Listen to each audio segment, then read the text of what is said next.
Bueno, yo pienso que vamos a empezar ya, para que no se nos alargue tampoco mucho, porque os tengo que decir que Nicolás os va a dar de información, pero, sí, la volviste a repasar, me alegro, Laura.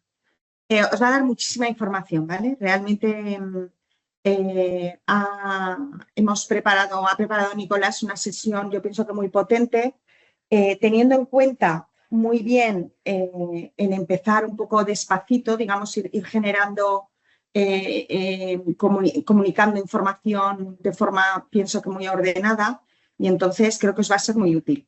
Por hacer un refresco un poco, os recuerdo que lo que hemos hecho fue tener una primera sesión sobre conceptos de economía financiera en general, que Roberto pues explicó temas de PIB, de política monetaria, un poco aterrizar eso, cómo se transmitía a los mercados financieros.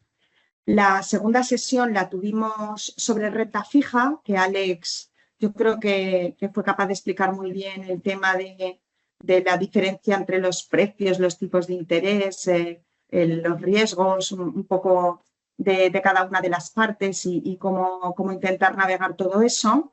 Y entonces el siguiente paso natural pensamos que es la parte de la renta variable. La parte de renta variable la ha preparado Nicolás López Medina. Bueno, yo creo que para los que a raíz de esto o anteriormente leíais algo de prensa económica o oís algo de prensa económica, pues lo localizaréis, ¿vale? Porque él es una de las personas que habitualmente nos representa, digamos, y cuenta cómo vemos los mercados. Es un súper experto y un gestor específico de renta variable de la casa. Y bueno, yo creo que con lo que ha preparado además vais a saber muchísimas cosas. Como siempre, os recuerdo que, digamos, normas para poder funcionar. Conviene que por temas de red y todo eso tengáis en la medida de lo posible apagadas las cámaras y los micros. Yo por defecto los tengo apagados, pero cualquiera que quiera preguntar en cualquier momento, o levantáis la mano si lo preferís, o lo escribís en el chat, o simplemente os activáis la cámara y el micrófono y chimpún. No andamos con ceremonias ni nada, porque ya sabéis que nos gusta que esto sea un poco interactivo, ¿vale? Que seáis capaces de pararnos y preguntar cuando necesitáis hacer digamos, una revisión un poco, ¿no? de algún concepto. Luego, lo dicho, levantar la mano para participar o directamente activaros, o si lo preferís, a través del chat. Parad a Nicolás si queréis que algo lo repita, porque como esto va evolucionando, yo pienso que si juntamos todo al final, si os habéis perdido muy al principio, ha sido un poco efectiva, ¿no? La formación, yo prefiero que vayáis parando. Y nada más, yo también me voy a apagar, aquí tenéis a Nicolás y nada, ánimo. Vale, pues muchas gracias, Noemí, y a todo el equipo de Valencia por organizar estas sesiones. Bueno, como os ha dicho Noemí, hoy vamos a hablar de la bolsa, ¿no? De renta variable. Esto es educación financiera, entonces no se trata, por supuesto, que yo venga aquí a daros recomendaciones de inversión y nada de eso. Lo vamos a enfocar más un poco a entender, ¿no? Qué es la bolsa o cómo podemos afrontar el tema de los riesgos que tiene. Pero tampoco va a ser una sesión teórica, ¿no? No vais a tener que tomar apuntes y cosas de esas. Yo creo que simplemente se trata de que vayáis siguiendo un poco lo que vamos a ir viendo, que son sobre todo, pues van a ser gráficos y tablas, y que, bueno, pues que vayáis un poco entendiendo lo que vamos comentando. Y por supuesto, pues si queréis parar o cualquier cosa. Simplemente unas pinceladas para empezar, ¿no? De características de las acciones como clase de activo, ¿no? Hay clases de activo, pues hay varias, pues las más importantes sería por un lado los bonos, que ya os han explicado en renta fija, por otro lado estarían las acciones o la bolsa. Otra clase de activo pues puede ser las materias primas, las divisas, pero bueno, en general bonos y acciones son los dos principales activos en los que las personas normales pues invertimos, ¿no? Nuestros ahorros, ya sea directamente o ya sea a través de fondos de inversión, pero digamos que la mayoría de las personas, incluso aunque no seáis expertos en inversión ni nada, pues quien más, quien menos, pues tiene un dinerito ahorrado y lo ahorra en fondos de inversión, en planes de pensiones, y esos vehículos pues invierten en acciones o invierten en bonos fundamentalmente. Las acciones, como os pongo aquí, pues son una parte del capital de una empresa, ¿no? Es decir, que si tú compras acciones, te conviertes en propietario, ¿no? Un copropietario de una empresa junto con el resto de los accionistas. Así, si tú compras participaciones de un fondo de inversión, no estás invirtiendo directamente en la compañía, estás comprando unas participaciones de algo que invierte en muchas compañías, ¿no? La inversión en bolsa es algo mucho más directo, ¿no?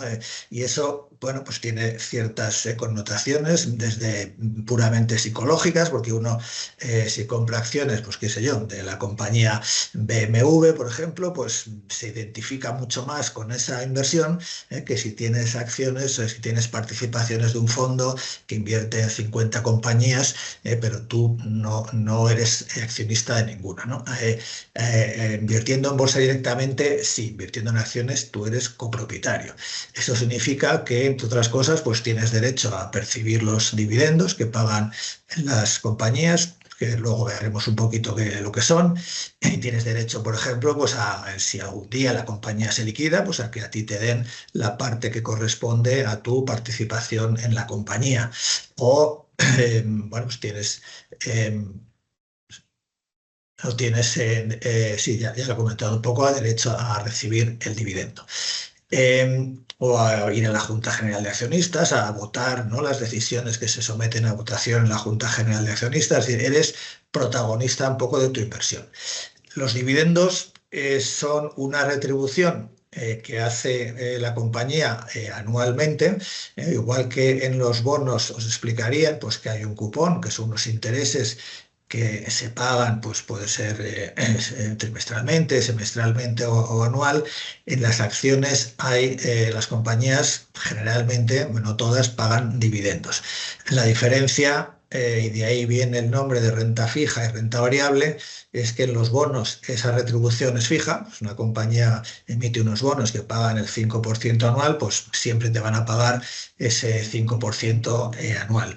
Mientras que en los dividendos esa retribución es variable. Variable quiere decir que no es seguro cuánto te van a pagar cada año. Lo normal es que el dividendo de las compañías pues, va creciendo poco a poco cada año, a medida que van creciendo sus beneficios, pero puede ser que un año pues, la empresa haya ido mal, haya habido caídas de los beneficios, pérdidas, y se reduzca el dividendo o incluso se anule, ¿no? De ahí que esta retribución de los dividendos pues, es variable. El precio, bueno, como sabéis, es un poco la clave, ¿no?, de las acciones.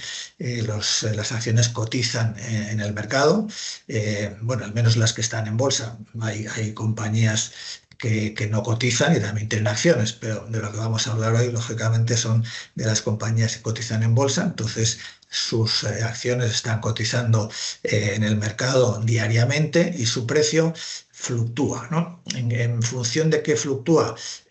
Fluctúa en función de la oferta y la demanda, ¿no? El mercado, como el mercado de la bolsa, como cualquier otro mercado, pues lo que hay es personas que quieren comprar, otros que quieren vender, y de esas dos fuerzas contrapuestas, pues dependiendo de cuál pueda más, pues los precios se mueven al alza, se mueven a la baja en función, digamos, de esa mayor o menor fortaleza de la oferta y la demanda.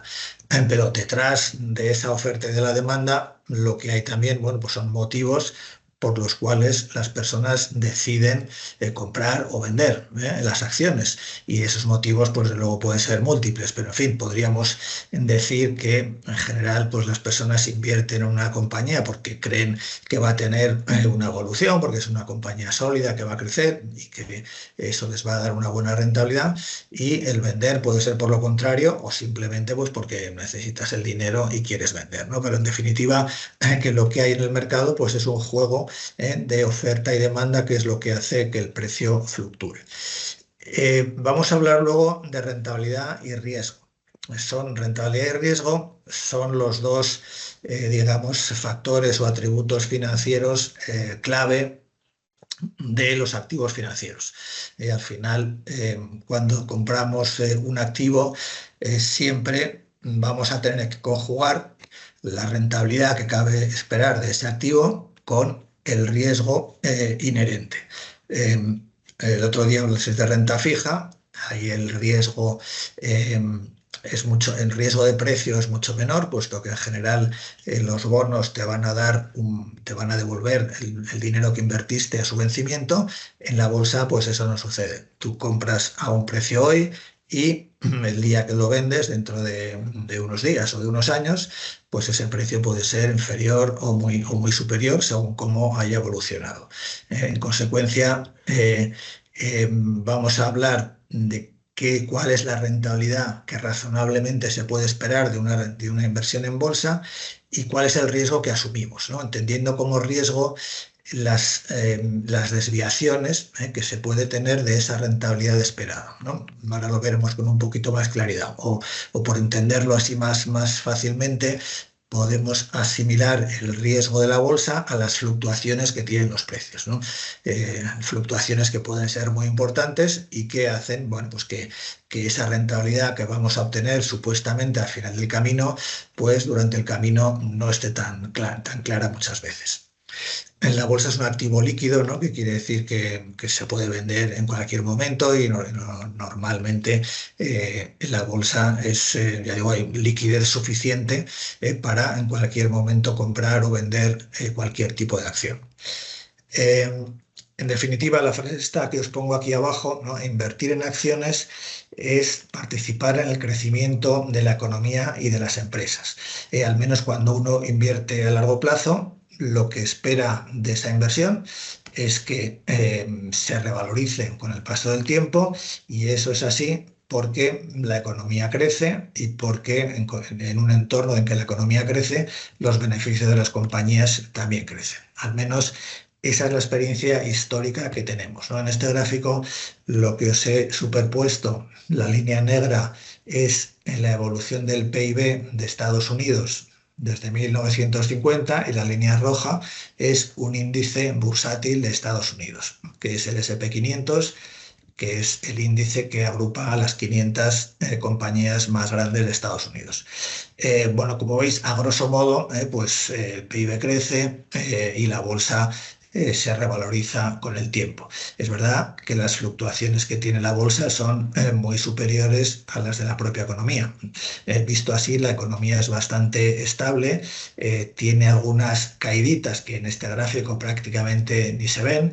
Por ejemplo, si os podéis fijar aquí, a la derecha, estoy poniendo el cursor, hay un pequeño blip, ¿no? Una pequeña caídita del PIB, que fue la pandemia, ¿no? Esto parece muy pequeño, pero bueno, los que recordáis lo que fue la pandemia, pues fue una caída de la actividad económica bastante importante, aunque muy breve. Pero bueno, quedábamos aquí con la idea de que a largo plazo, al menos la experiencia histórica que tenemos y lógicamente pues lo que uno espera del futuro es que la economía crece y que una forma de aprovecharnos de este crecimiento económico pues es invirtiendo en bolsa. Porque si hay crecimiento económico, pues hay crecimiento de los beneficios y de las acciones. Aquí he sustituido el PIB, una medida de la actividad económica del conjunto de la economía de un país, con los beneficios agregados de las empresas, que sería la línea negra y la línea roja, otra vez el S&P 500. Aquí veis que se ajustan más, ¿no? Aquí lo que vemos es que los beneficios de las empresas también fluctúan bastante y las fluctuaciones de la bolsa pues están bastante correlacionadas con las fluctuaciones de los beneficios. Bien, esto es así porque los beneficios empresariales, aunque son parte, digamos, del PIB, ¿no? Podríamos desglosar el PIB entre sus componentes y uno de ellos pues, es los beneficios agregados de las compañías, pero los beneficios fluctúan más que el propio PIB. Dentro del PIB pues tenemos el consumo, que es bastante estable, el consumo de los hogares, y tenemos la inversión o los beneficios de las compañías, que fluctúa más, ¿no? ¿Y por qué? Bueno, pues porque cuando la actividad económica se resiente un poco, los beneficios caen bastante. Cuando la actividad económica está creciendo, pues crecen bastante. Simplemente es por la naturaleza, ¿no? Del negocio empresarial, los beneficios son muy sensibles a que haya pues, una pequeña caída de las ventas o una pequeña caída de la actividad económica. Y aquí lo que voy a introduciros es un poco la diferencia entre revalorización del precio de las acciones y retorno total, que es incluir a la revalorización del precio los dividendos.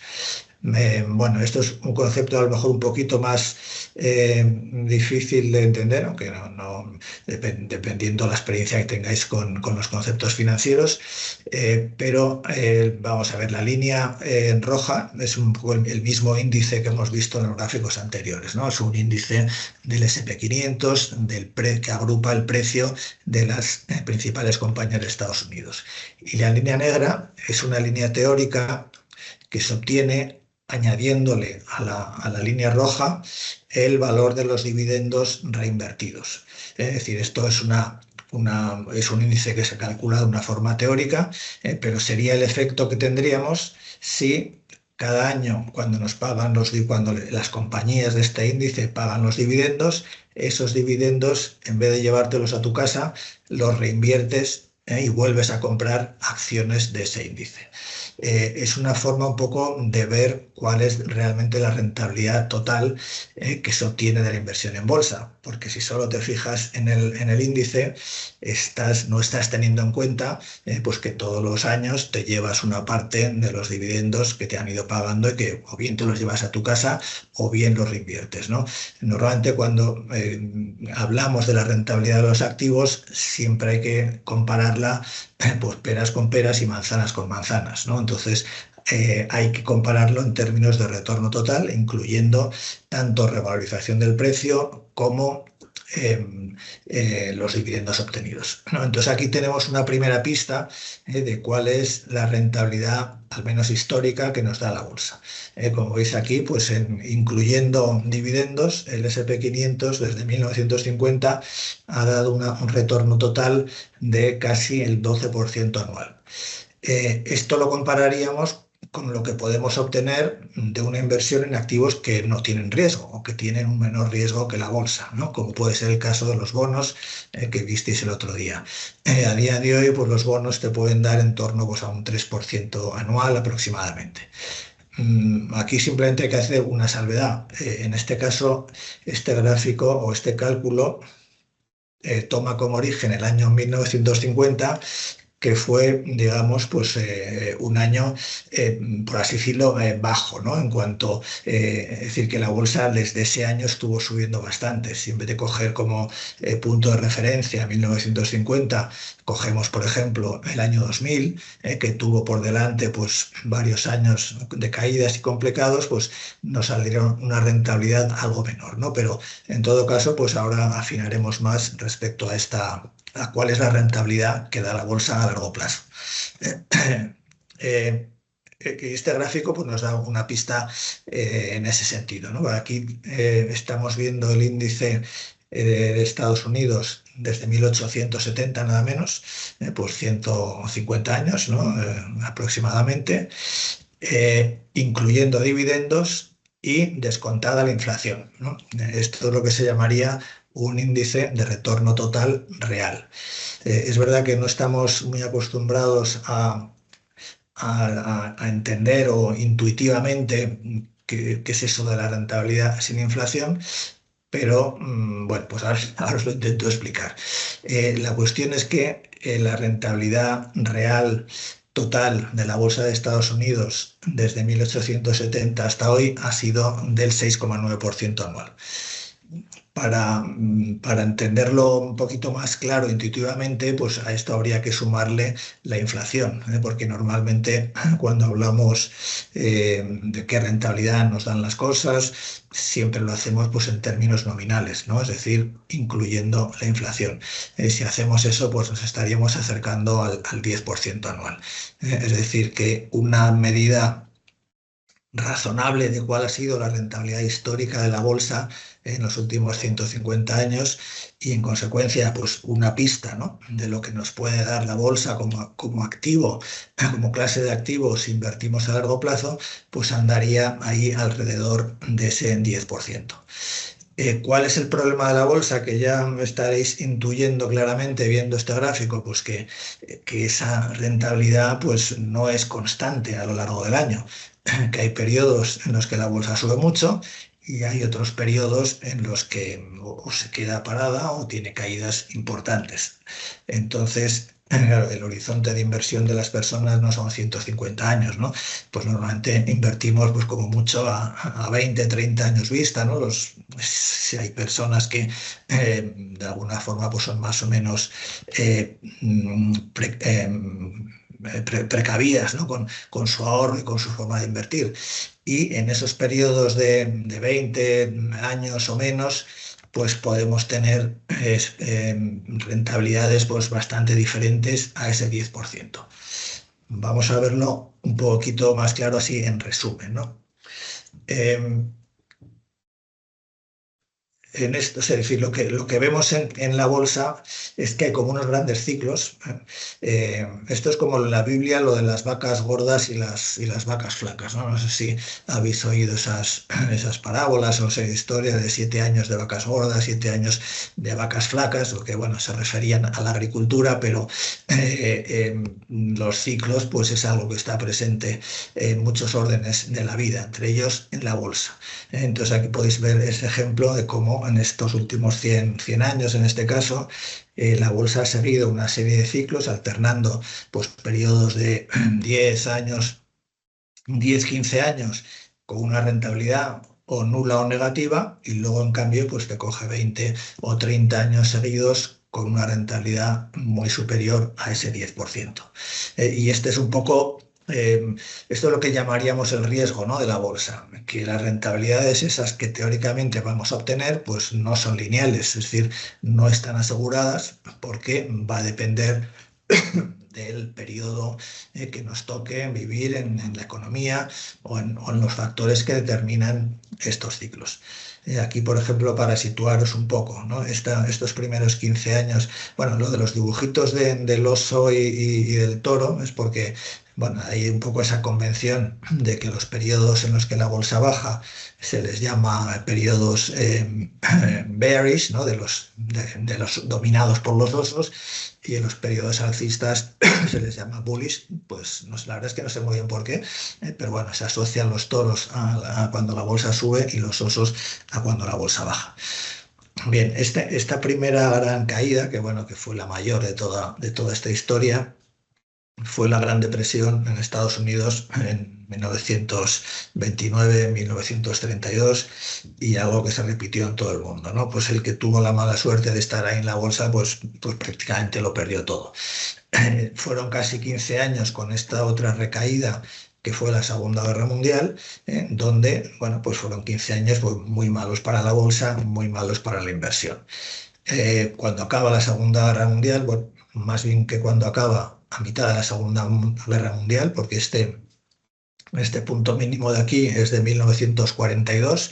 En 1942, si precisamos exactamente, fue en el verano de 1942 cuando el ejército alemán es derrotado en la batalla de Stalingrado. Ese momento de la historia pues, marcó este mínimo de la bolsa.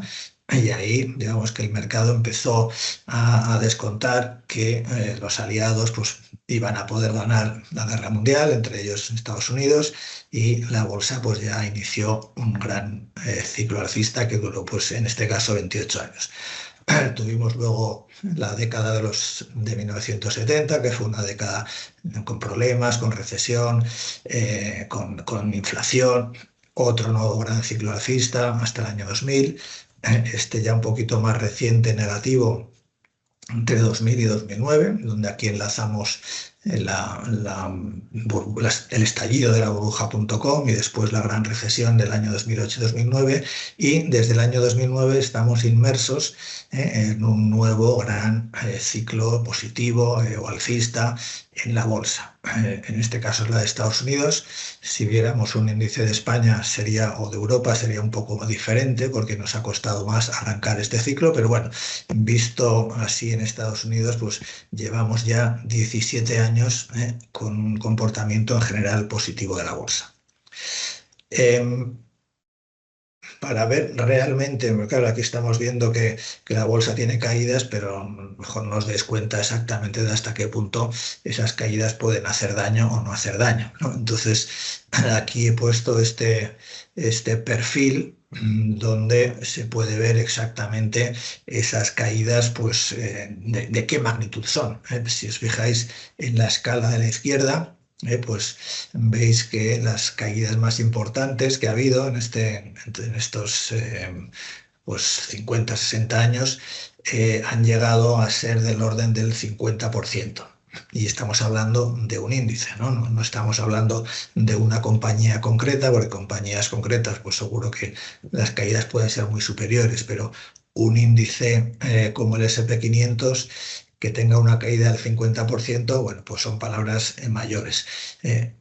No sé si se ve bien, pero hay unas zonas sombreadas, señaladas en el gráfico, se corresponden con fases de recesión de la economía. Entonces, como veis, las grandes caídas de la bolsa coinciden, todas menos esta de 1987, todas las demás coinciden con fases de recesión de la economía, ¿no? Las recesiones son el gran enemigo de la bolsa. Mientras, como sucede ahora, se pueda ver o percibir o intuir que la economía va a seguir creciendo en los próximos años, pues la bolsa irá bien. Pero cuando llega una recesión, pues ahí todo cambia, los beneficios de las empresas bajan, los inversores empiezan a ver que van a perder dinero, todo el mundo quiere vender, entonces esas fuerzas de oferta y demanda que comentábamos antes, pues se impone el que la mayoría de las personas quieren vender porque no quieren seguir perdiendo dinero y se producen estas grandes caídas. Entonces, este es el problema o el riesgo de la bolsa, que si tú quieres estar invertido a largo plazo, tienes que asumir que cabe la posibilidad, aunque esto es poco probable, porque caídas como estas, como veis, pues ha habido 4 o 5, ¿no? En 60 años, esto no sucede muy a menudo, pero caídas menores del orden de entre el 10 y el 20%, pues sí que hay muchas, ¿no? Y esa es un poco el riesgo o la volatilidad que hay que asumir para invertir en bolsa.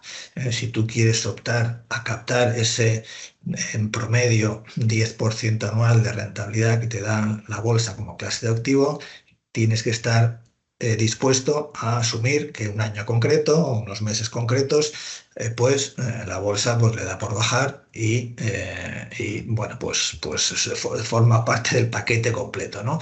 El que vas a tener años más complicados y otros años menos complicados.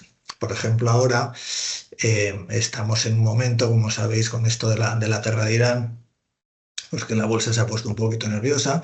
No es que haya bajado mucho, pero bueno, en torno al 10-12% en Europa, en torno al 7% en Estados Unidos. Todavía sería una de estas caídas que, bueno, pues que están dentro de estas que son inferiores al 10%, de las que son habituales, por así decir, pues casi todos los años hay caídas de este tipo, pero bueno, pues no cabe duda de que son momentos pues, que se hacen incómodos para el inversor, sobre todo porque no sabes si esto va a durar un mes, si va a durar 6 meses y sobre todo pues lo que sería lo peor, si va a acabar afectando a la economía, porque si esto no tiene un gran impacto en la economía, pues el día que se acabe la guerra de Irán, pues la bolsa se recuperará. Pero si esto se prolonga y acaba provocando inflación y acaba provocando daños en la economía, por así decirlo, pues entonces podríamos estar en un escenario más complicado. Se me está yendo mucho el tiempo. Vamos a ir un poquito, a ver si puedo acabar de deciros un poco lo más clave. ¿Cómo podríamos hacer, ¿no? Es decir, una vez que tenéis más o menos en mente lo que es el riesgo, qué rentabilidad y qué riesgo podemos esperar de la bolsa, cómo podríamos, digamos, construir nuestra cartera de activos o nuestra cartera de valores. Por un lado, aquí os he puesto un resumen de diferentes clases de activos en los que lo que aparecen son, digamos, activos de renta variable de diferentes áreas geográficas. Si veis aquí arriba pone renta variable emergente, renta variable de la eurozona, renta variable del Reino Unido, Japón, y en lo que representamos en este gráfico, en el eje vertical, sería la rentabilidad media que creemos que se puede obtener a futuro en este activo, y en el eje horizontal su volatilidad o riesgo. En consecuencia, cuanto más arriba estemos, más rentabilidad cabe esperar.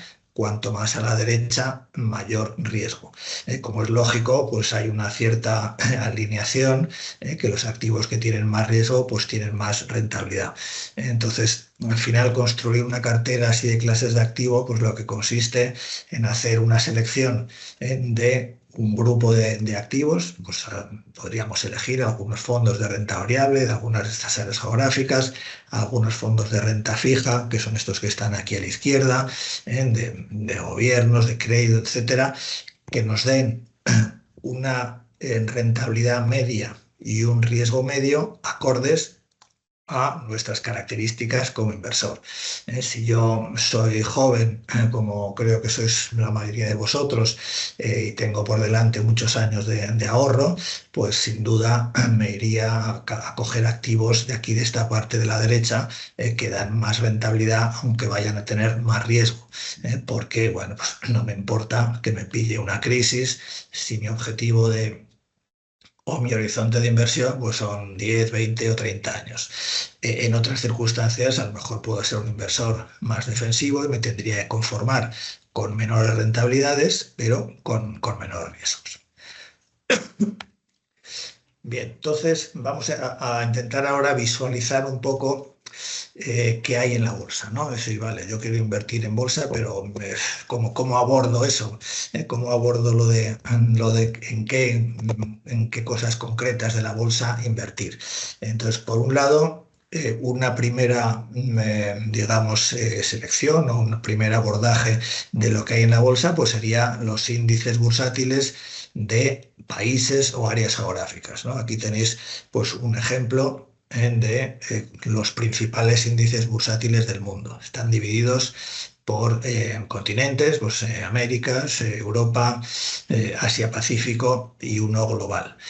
Y dentro de ello, pues bueno, algunos de estos índices a lo mejor os suenan, ¿no? El Dow Jones, el S&P 500, el que hemos hablado ya, el Nasdaq, que es el índice de compañías tecnológicas. Poco estos son los tres más importantes de Estados Unidos.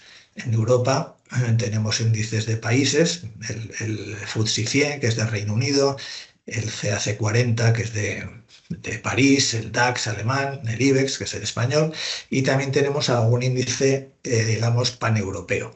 En este caso aparece el Eurostoxx 50. El Eurostoxx 50 pues, es un índice que incluye a las 50 mayores compañías, en este caso de la eurozona. Hay otros índices un poquito más amplios, el Stock 600 sería un poco el equivalente al S&P 500, pero digamos que una primera forma de seleccionar una inversión es decir, bueno, pues yo quiero invertir en Estados Unidos, quiero invertir en Europa, quiero invertir en España. Y para eso pues tenemos esta primera guía de seleccionar algún índice y después pues hay... Por ejemplo, si lo vamos a hacer vía fondos de inversión, pues hay fondos de inversión que invierten en cada uno, ¿no? O que replican o que se aproximan a cada uno de estos países y podemos de esta forma hacer una selección regional, digamos, ¿no? Regional a nivel mundial. O tenemos este índice de abajo, ¿no? Que sería un índice mundial, ¿no? Esto sería un índice que incluye pues, a las mayores compañías de todo el mundo. Pues sería otra forma de decir, bueno, yo no quiero invertir solo en Europa o en Estados Unidos, sino que quiero invertir en el mundo. Bueno, pues me fijaría en este índice, bien para elegir un fondo que lo replique o bien para ver qué compañías hay ahí, cuáles son importantes y en cuáles podría invertir.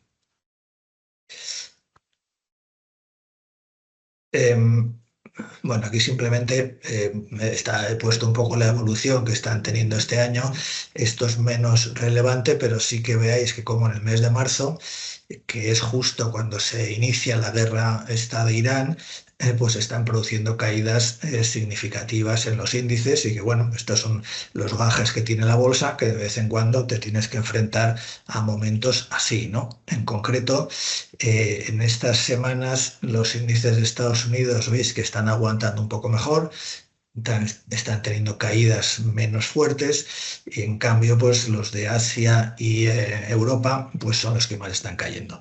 Bueno, esto es en parte porque antes habían subido más, si os fijáis en los primeros 2 meses del año las bolsas asiáticas habían subido mucho y ahora pues han perdido parte de esas subidas, lo mismo pasa un poco con Europa y también porque al final la bolsa americana o los activos de Estados Unidos en caso de crisis pues siempre se consideran los activos de más calidad, ¿no? Es como serían un poco activo refugio, ¿no? En la bolsa, igual que a lo mejor os comentaron con los bonos, pues hay también mercados que se consideran de mayor calidad o de más riesgo, pues porque su economía es más potente, ¿no? Pues no puedes comparar la economía de Estados Unidos, pues no sé, con la economía de España, pues lógicamente la americana es mucho más sólida y más potente y en un momento dado pues te sientes más seguro estando invertido en Estados Unidos que en España. Bien, el segundo, aparte de esta selección por índices geográficos, otra forma de acercarte a la bolsa es a través de sus sectores. Estos son los 11 sectores en los que normalmente se dividen, bueno, cada índice se puede dividir en estos sectores y cada uno de ellos pues agrupa a compañías, ¿no? Digamos, de ese sector de la economía. El sector inmobiliario, bueno, pues ese no tiene dudas. Hay dos sectores de consumo, ¿no? Y lo que se diferencian es que en el consumo discrecional se incluyen compañías o segmentos de consumo cíclico, es decir, un tipo de consumo que cuando hay una crisis se resiente más, frente a las que son de consumo básico, que son compañías menos sensibles a los vaivenes de la economía. Por ejemplo, dentro de consumo discrecional pues están las compañías de automóviles, están las compañías de hoteles, de líneas aéreas, bueno, este tipo de compañías. Imaginaos que hay una crisis económica, la gente aumenta el paro, tiene menos dinero, pues lo primero que recortas pues son este tipo de gastos un poco más superfluos, ¿no? Tú, o sea, a lo mejor puedes posponer el comprarte un coche, pues ahora no están las cosas muy mal, voy a esperar, o puedes no irte de vacaciones, cosas de ese tipo. Mientras en consumo básico, pues están las cosas más de las que menos puedes prescindir, pues alimentación, los productos del hogar, es decir, un tipo de consumo que aunque haya crisis, pues más o menos hay que seguir teniéndolo. Bueno, los sectores importantes, pues salud, ¿no? Todas las farmacéuticas, el sector industrial, financiero, tecnología, ¿no? Quizás estos que he mencionado son un poquito los sectores más importantes. Entonces, ¿de qué sirve esta distribución? Bueno, porque el comportamiento que cabe esperar de cada uno de estos sectores de la economía, pues es diferente en función de las circunstancias en las que estemos, ¿no? Entonces, esto también te da una pista para decir, pues no sé, yo quiero ahora invertir en tecnología porque veo que es lo que más crece, porque con la inteligencia artificial, pues las compañías seguro que van a crecer mucho en los próximos años y, bueno, pues aquí tienes ya una pista de qué compañías, ¿no? Están dentro de este sector. O, pues, no sé, yo quiero invertir en compañías que sean más que tengan menos riesgo, que sean más estables, pues por ejemplo las compañías utilities, que son compañías de servicios públicos, básicamente las eléctricas, ese es un negocio regulado, un negocio más tranquilo, que no tiene grandes fluctuaciones, en definitiva. Tienes una primera pista sobre qué tipo de compañías son y sobre cómo están, ¿no? En cada momento o en el momento actual, qué expectativas hay en cada uno de estos sectores para seleccionar, ¿no? No ya un índice conjunto, sino afinar un poquito más y ver qué tipo de sectores o de compañías te interesan más. A modo de ejemplo, Esto sería cómo se desglosa por sectores el índice MSCI World, ¿no? Este sería un índice, digamos, de compañías de todo el mundo. Entonces, si veis en el quesito de la izquierda, los sectores que tienen más peso son el de tecnología, que es un 25%, el financiero, que es un 16%, el industrial, un 12%, salud y consumo discrecional y servicios de comunicaciones. Bueno, estos son los sectores que prácticamente te hacen el 75% de este índice. Si hubiéramos visto esta composición hace 20 años, seguramente el sector de tecnología no llegaría ni al 10%, y ahora en cambio pues es con diferencia el más importante, porque bueno, pues dentro de la economía la tecnología cada vez tiene un peso más preponderante. Y si lo vemos a nivel de compañías, aquí a la derecha tenéis las 10 mayores compañías de este índice, es decir, las 10 mayores compañías del mundo que cotizan en bolsa. Imagino que os sonarán los nombres, ¿no? Nvidia, Apple, Microsoft, Amazon, Alphabet, Broadcom, Meta, Tesla y Eli Lilly. Pues salvo Tesla, que es un fabricante de automóvil, aunque también semitecnológico, y Eli Lilly, que es una farmacéutica estadounidense, es la compañía líder en estos productos de adelgazamiento, ¿no? Que están tan en boga últimamente. El resto pues son compañías tecnológicas. Si veis a la derecha donde pone el sector, veréis que, por ejemplo, Alphabet está en el sector de servicios de comunicaciones, que en sí mismo no es que sea tecnológico, pero lo que hace Alphabet sí, porque se mueve en el mundo de Internet, y lo mismo pasa con Meta, ¿no? Es decir, que el sector de tecnología desborda, o la tecnología en sentido amplio, desborda un poquito a lo que es el propio sector de tecnología, y hay compañías, como el caso de Alphabet o de Meta, que están en otros sectores, pero que claramente son compañías tecnológicas. Y si nos vamos a Europa, pues la cosa cambia, ¿no? En Europa es verdad que la mayor compañía europea en este momento es ASML, que es una compañía tecnológica, es una compañía que fabrica unas máquinas con las que se hacen los chips o los semiconductores, pero el resto, pues hay 3 compañías de salud que son muy grandes, hay 2 financieras, hay una de consumo, hay una de industria, una financiera. Es decir, Europa pues claramente tiene una economía más tradicional, pues, por supuesto que son compañías todas muy buenas y que crecen mucho, pero el peso de la tecnología en Europa, si quitamos a ASML, pues prácticamente es residual. Veis, aquí aparece una española entre las 10 mayores europeas en este momento, que es el Banco Santander.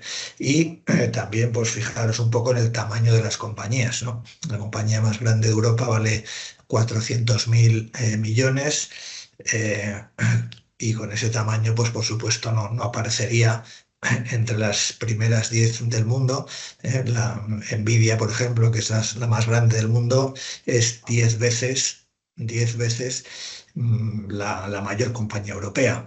O para que os hagáis una idea, el conjunto de compañías que cotizan en el mercado alemán, ¿no? Que es la mayor compañía de la eurozona, perdón, pues el conjunto de las compañías que cotizan en Alemania no llega a la mitad del valor de Nvidia, de una sola compañía de Estados Unidos.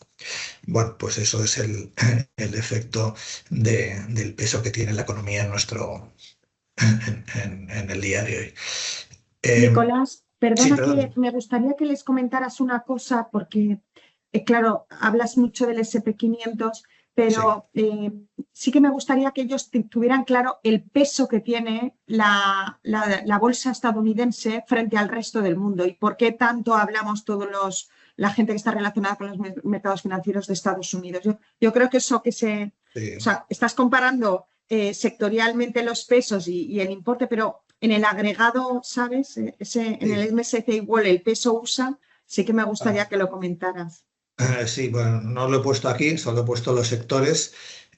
Si hiciéramos este quesito por países, pues el Estados Unidos es casi el 70% de la bolsa mundial, 70%.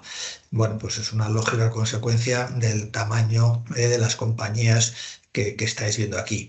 Europa ahora mismo, la eurozona, pues no llega al 10% aproximadamente, ¿no? Poco más. Es decir, que la diferencia que hay entre la economía de Estados Unidos y las economías del resto del mundo, pues es brutal. Y esto ha sido sobre todo pues, por el boom de las grandes compañías tecnológicas pues, en los últimos 10, 15 años aproximadamente. Y España, bueno, España está, bueno, lógicamente pues, a un nivel pequeño, aunque la bolsa española pues, es la cuarta de Europa aproximadamente, es decir, Reino Unido sería la más grande, Alemania y Francia estarían después. Y en tercer lugar, pues ahí estaríamos España, Italia y Suiza aproximadamente, ¿no? En cuarto lugar, ex aequo con varios mercados, ¿no? Es que la bolsa española más o menos está en línea con lo que es el tamaño de la economía española comparado con el resto de economías europeas. Bueno, ya casi me he quedado sin tiempo. Simplemente por acabar, aquí os he querido poner a haceros una idea de la diferencia que hay en invertir en un índice que promedia todo un grupo de compañías a hacerlo en una sola compañía, ¿no? Esta es la rentabilidad que llevan los valores del Eurostoxx 50 desde comienzo de este año. El índice en este momento, bueno, esto era de ayer, estaba cayendo un 4% desde comienzo de año. Si tú has invertido pues, en un fondo que invierte en bolsa europea, pues más o menos este año irías perdiendo ese 4%. Pero imaginaros que en vez de invertir en un índice, dices, bueno, yo voy a invertir en un par de compañías de Europa. Pues aquí, pues si has tenido suerte y has invertido en alguna de las petroleras, pues puedes estar ganando el 30 al 40% en 3 meses, pero si no has acertado y te has ido alguna de las que van mal, pues estás perdiendo un 20, un 30%, ¿no? Es decir, aquí se ve que la diversificación lo que te hace es reducir, por supuesto, la expectativa de rentabilidad, reducir la expectativa de riesgo, ¿no? Es la diferencia entre invertir en un fondo diversificado o invertir en compañías. Lógicamente, lo que nosotros hacemos es invertir en compañías, pero no de una manera así aleatoria, ¿no? Pues voy a coger una, a ver qué tal, ¿no? Sino hacer carteras también diversificadas, es decir, se puede invertir en bolsa directamente de una forma un poquito más racional y con sentido financiero, ¿no? A modo de ejemplo, pues esta es una de las carteras que tenemos ahora, la cartera de Estados Unidos, son unos 20 compañías, como veis, están organizadas por sectores, a cada sector le asignamos un peso comparándolo con el peso que tiene en el índice, pues los sectores que nos gustan más tienen más peso y luego pues dentro de cada uno pues seleccionamos las compañías que analizamos y nos parecen un poco más interesantes, ¿no? Bueno, muchos de estos nombres pues también seguro que os suenan, ¿no? Colgate, Walmart, Amazon, McDonald's, están las tecnológicas como Microsoft, Nvidia, en fin, son todas compañías importantes y de primer nivel. Simplemente para que veáis así de un plumazo cómo invertir en bolsa no es ir ahí un poquito a lo loco, pues ahora compro esta compañía que parece que va bien, ahora compro esta otra, sino que bueno, se puede hacer de una manera muy, muy profesional.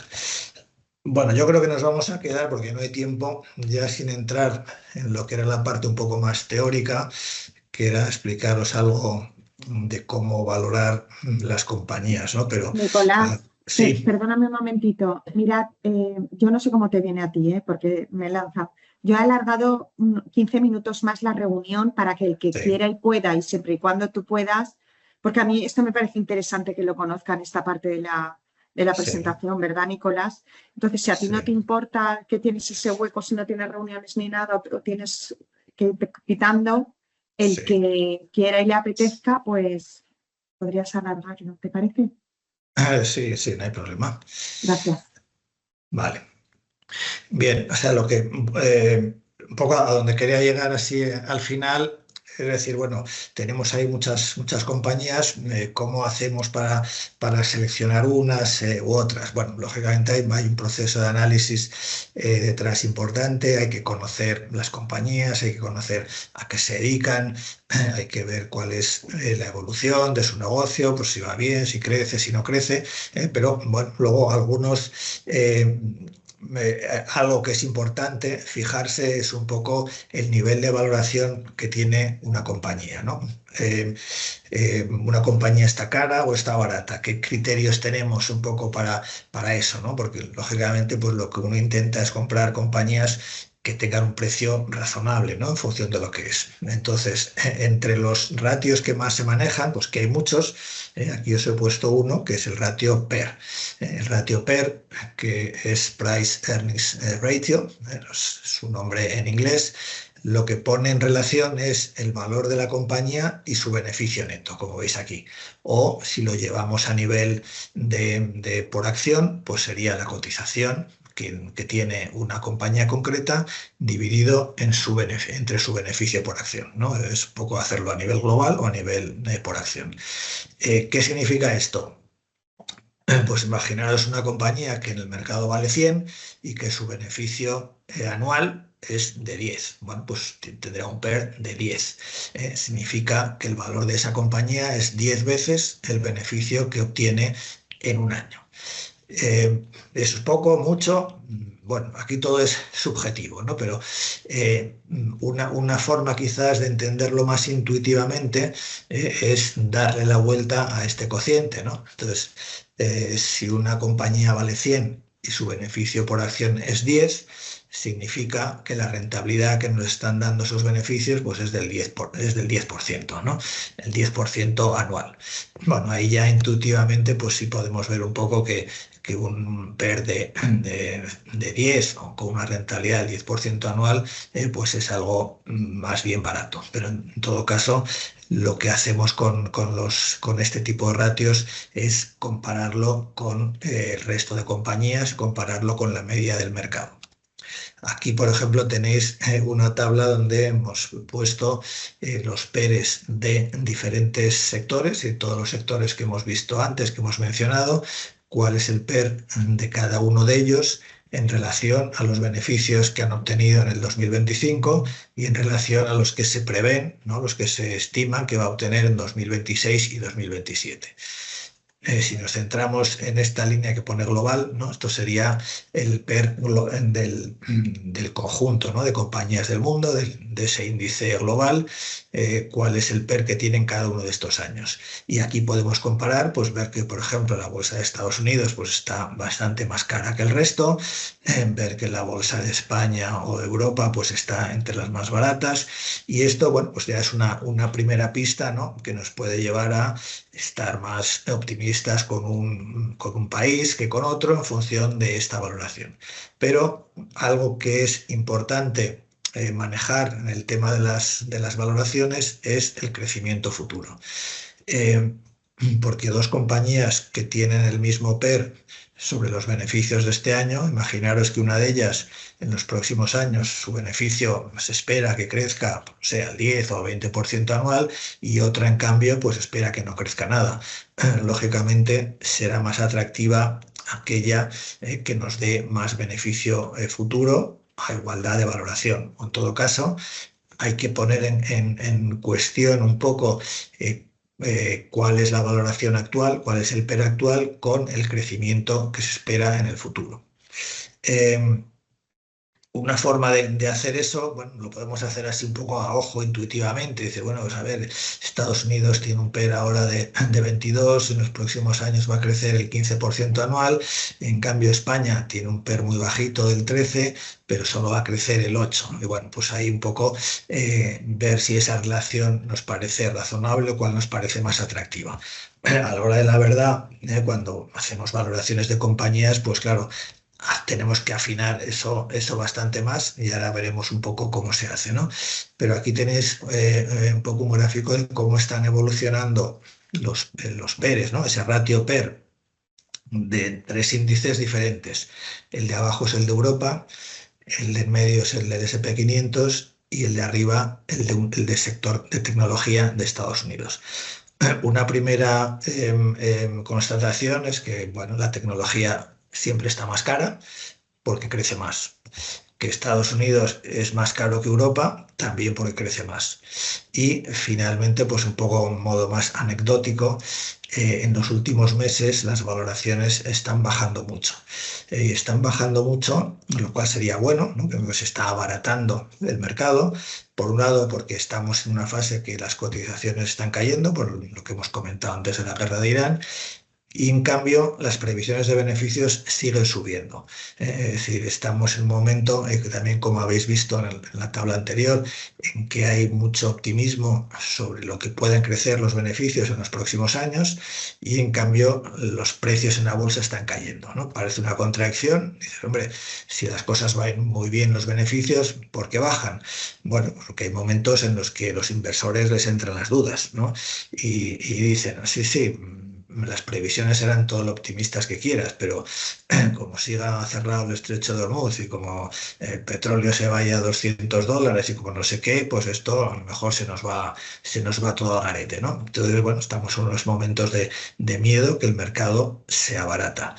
Fijaros un poco lo que pasó el mes de abril del año pasado, también tuvimos algo similar, ¿no? Esta caída tan fuerte de la valoración del PER, de las bolsas, y esto fue el otro episodio en el que, bueno, relacionado con Trump, ¿no? Fue cuando hizo esa amenaza parcialmente cumplida de subir los aranceles a las importaciones a Estados Unidos. Al principio, pues lanzó el órdago, ¿no? De decir, pues subo los aranceles al 50% a todos los países del mundo. Entonces, bueno, la bolsa pues se volvió loca, ¿no? Esto nos va a llevar a una recesión, esto no sé qué, y se produjo este pánico, ¿no? Las bolsas cayeron mucho y el PER bajó muchísimo. Después, pues al final, pues dijo, bueno, no, el 50 no, los voy a dejar en el 10, tal cual, empezó a haber negociar acuerdos y entonces el mercado dejó de temer una recesión y volvimos un poco a la normalidad, ¿no? Se recuperó la bolsa y las valoraciones. Ahora estamos en algo similar, en el sentido de que se ha creado una incertidumbre, no sabemos cómo va a pasar, qué va a pasar con el tema del petróleo y de Irán, y de entrada los inversores venden. Eso hace que, como los beneficios todavía no se han retocado, ¿no? Las previsiones que hay, pues el PER está bajando mucho. Os decía, ¿cómo afinamos para valorar una compañía? Aquí hay que conjugar crecimiento con valoración actual. Entonces, ¿no? La forma más habitual de valorar una compañía es mediante un modelo de descuento de flujos de caja futuros, que es un poco el esquema que os pongo aquí. No se trata de que aprendáis a hacer esto, sino que os quedéis con la idea. Para hacer una valoración, lo primero que tenemos que hacer es tener unas previsiones de cómo van a evolucionar las ventas y los beneficios de una compañía. En este caso son cifras reales de Inditex. Esto que pongo aquí de EBITDA, pues imaginaros que es el beneficio, ¿no? Esto es el beneficio anual que en 2026 va a ser de 12.000 millones y que proyectamos pues, que va creciendo en los próximos años. A esto le tenemos que restar las inversiones que tiene que hacer Inditex para conseguir, ¿no? esos ingresos y esos beneficios y los impuestos que va a tener que pagar. Y eso nos da pues, esto que llamamos free cash flow, que son, por así decirlo, una medida de los beneficios futuros que va a obtener la compañía. Entonces lo que hacemos es valorar a día de hoy estos beneficios futuros, ¿no? Que se hace con un cálculo financiero, el cálculo del descuento. Y como veis, aquí a la derecha aparece algo que se llama valor terminal. Nosotros aquí hemos hecho una estimación de los beneficios que hay entre 2026 y 2030, pero Inditex no va a cerrar el año 2030. Cuando se hace una valoración, se asume que la empresa va a continuar pues, a perpetuidad funcionando, ¿no? Entonces ese valor terminal lo que capta es esos beneficios que habría a partir del año 2030 a perpetuidad, pues poniéndole pues, un crecimiento del 2-3%, que es un poco lo que crece la economía a largo plazo.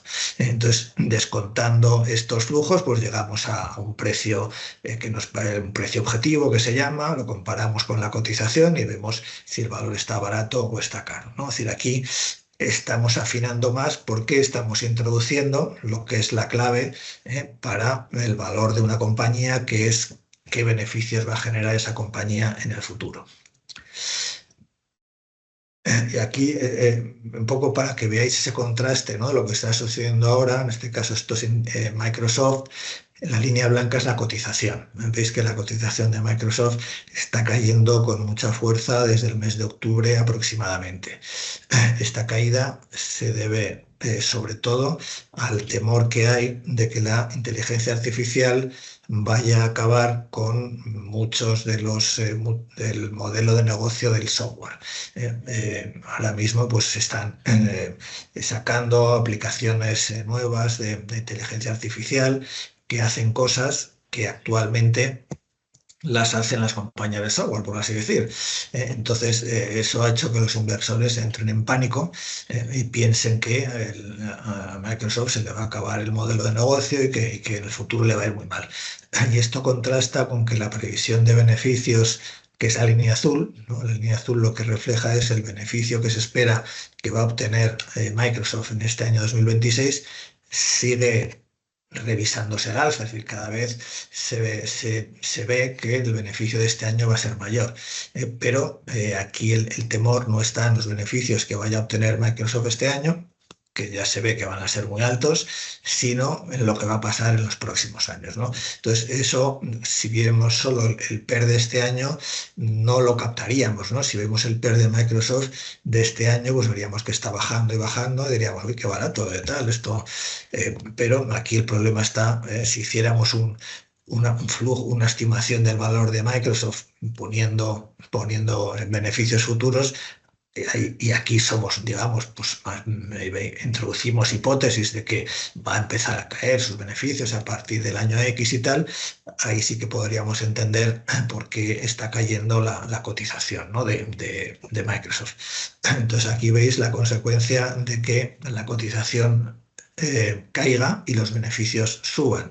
El PER de Microsoft pues se ha hundido desde 35 veces que estaba hace pocos meses a 21, y eso pues lo que refleja, bueno, por un lado que está barato y por otro lado ese miedo a que las cosas vayan mal en el futuro. Entonces, claro, aquí un inversor o nosotros lo que tenemos que decidir es decir, bueno, a ver, nosotros creemos que es verdad que Microsoft en el futuro le va a ir muy mal las cosas porque la IA le va a quitar su negocio, o creemos que esto es una gran oportunidad de compra, ¿no? Es un poco la decisión que tendríamos que tomar, decisión que lógicamente está rodeada de una enorme incertidumbre, porque nadie sabe a ciencia cierta hasta qué punto la IA le va a quitar el negocio a una mega compañía como Microsoft, ¿no? A priori lo vemos difícil, ¿no? Porque Microsoft pues, es de las que usan la IA y de las que lideran, ¿no?, todo el tema de investigación en IA. Pero, bueno, pues ahí está un poco el riesgo, ¿no? Esto es la cotización de Microsoft desde 1988. Simplemente un poco a modo de curiosidad. Su cotización desde 0,1 hasta 383 se ha multiplicado por 3.830. Es decir, que si tú invertiste 1.000 eurillos en Microsoft en el año 1988, pues hoy tendrías 3,8 millones de dólares, ¿no? No está mal. Pasa que, claro, lo que era difícil era entonces saber que Microsoft podía ser uno de sus ganadores. Saber hoy en día cuál va a ser el ganador en los próximos 30, 40 años, pues diríamos que es imposible, ¿no? En cambio, por ejemplo, ¿no?, lo que ha pasado con los bancos españoles. Si tú invertiste en un banco como BVA en el año 2000, pues en el año 2020, 20 años después, habías perdido el 80% de tu inversión. Y BVA pues, es un gran banco, es una gran compañía, pero le ha pillado o le pilló aquí en 20 años y en particular desde el año 2007 hasta el año 2020, pues toda la crisis, la gran crisis que hubo inmobiliaria en España, todo el ajuste, ¿no?, que tuvimos que hacer en la economía durante esos 10 años y que fue un contexto pues muy malo para los bancos y tuvieron esa enorme caída. En cambio, desde la pandemia, pues las cosas han cambiado y otra vez pues ha tenido ahí una revalorización importantes. Y nada más, quería acabar con esto. He introducido aquí el Bitcoin porque a lo mejor algunos de vosotros pues sois seguidores del Bitcoin, simplemente para constatar dos cosas. Desde 2021, la revalorización del Bitcoin, que es la línea azul, esta que va por aquí abajo y que luego sube por aquí arriba, es similar a la de, por ejemplo, Microsoft o a la, por ejemplo, del SP500. Es muy inferior a la de Nvidia, pero digamos que ha estado en línea con lo que ha sido la bolsa.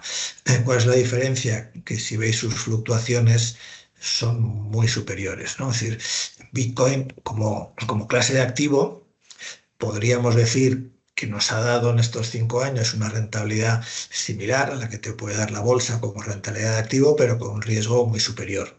Porque aguantar estas caídas pues, del 80% como la que tuvo, o ahora una caída de casi el 50% en 3 o 4 meses, pues eso no es plato de buen gusto para ningún inversor. Pero bueno, si solo nos fijamos en eso, pues lo que diríamos es, oye, pues Bitcoin es un activo que teóricamente puede dar mucha rentabilidad con más riesgo que otros. Otra cosa es lo que vaya a pasar en el futuro, ¿no? Que yo personalmente pues no tengo mucha confianza, ¿no?, en estas monedas digitales porque 10 o 15 años después de su creación pues siguen sin servir para nada, ¿no? O por lo menos siguen sin servir para lo que se supone que tiene que servir una divisa, ¿no?, que es para comprar y vender cosas. Pero bueno, puedo estar equivocado. Y además no Bueno, pagan dividendo, Nicolás. y además no pagan nada. Bueno, pues oye, perdonad, me ha ido un poquito rápido al final, pero lo voy a dejar aquí. No sé si estoy encantado de si queréis hacer alguna pregunta o tenéis alguna duda y os puedo contestar. No sé si tenéis alguno, porque la verdad que, claro, es una clase de activo que hay mucha información ahí que dar, desde sectores, países, diversificación, conceptos técnicos de PERs y cosas de esas, pero yo creo que lo ha resumido fenomenal, Nicolás, eres un crack, la verdad que sí.